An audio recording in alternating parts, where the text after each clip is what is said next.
Welcome back. In this short demo, a Python app converts speech into text in real time and saves every line to output.txt with open voice feedback using pyaudio. This project uses three parts: to record text, output text, and the main function, which is a while loop. Now let's get to the main part and run it into a terminal.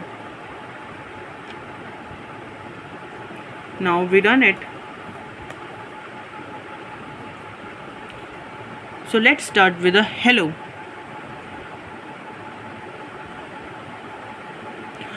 कैसे हो तुम?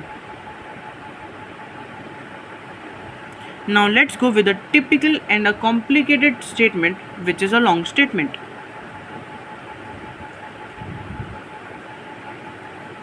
As you can see, it is getting really good transcripted.